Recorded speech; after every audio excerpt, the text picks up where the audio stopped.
Doctor ইউনূসের নেতৃত্বাধীন অন্তর্বর্তীকালীন সরকার দায়িত্ব গ্রহণের পর থেকে জনসাধারণের প্রথম দাবি ছিল নিত্যপ্রয়োজনীয় পণ্যের দাম ক্রয়সাধ্যের মধ্যে নিয়ে আসা। দাবি অনুযায়ী বিভিন্ন পণ্যের দাম কমিয়েছে সরকার।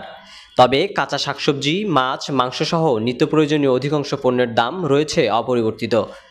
রাজধানীর কারওয়ান বাজারে তেল, ডাল, লবণ, চিনিসহ কাঁচা শাকসবজির দাম সবসময় ওঠানামা করলেও গত এক সপ্তাহ যাবৎ কোনো পণ্যের দাম কমেনি।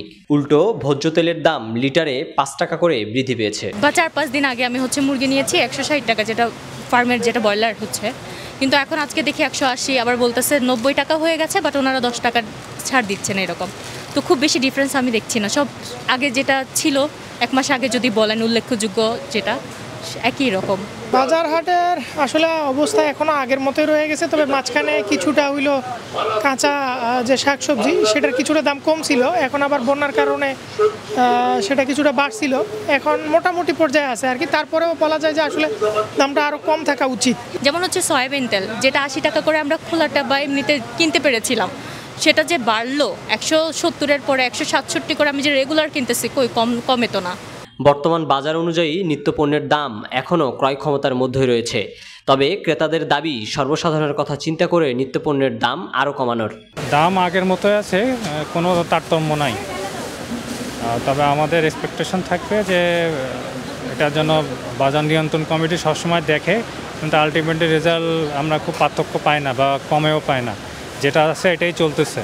তো এটা আসলে কমানো উচিত। আমার ইন্টারন্যাশনাল মার্কেট যাচাই করলে বা ইন্ডিয়ার বাজার বা অন্যান্য বাজার যাচাই করলে আমরা মার্কেটে কম পাই, কিন্তু বাংলাদেশে আসার পরে রেট অনেক তারতম্য দেখা যায়। এটা আসলে দেখা উচিত। অবশ্যই কমার দরকার।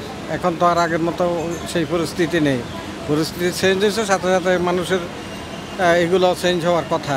কারণ আপনার আগে বলতো যে এটা সিন্ডিকেট করছে, পরিবহন খরচ বেশি, সাদাবাজি আছে, ওটা আছে, সেটা আছে, এখন তো এগুলো থাকার কথা না।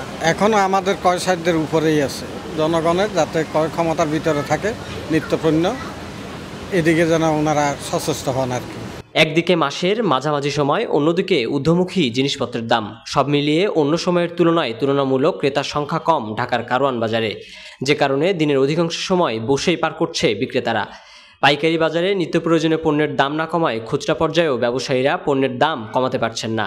বাংলাদেশে যেসব বড় বড় টপ লিস্টেড কোম্পানি আছে, যেমন সাসেস, তীর, বসুন্ধরা ফ্রেশ, তীরের তেল, ফ্রেশের তেল, বসুন্ধরার তেল, বা আটা, ময়দা, চিনি, ডাউল, আমরা হচ্ছে খুচরা দোকানদার, ওখান থেকে আমরা ক্রয় করে এনে বিক্রি করি।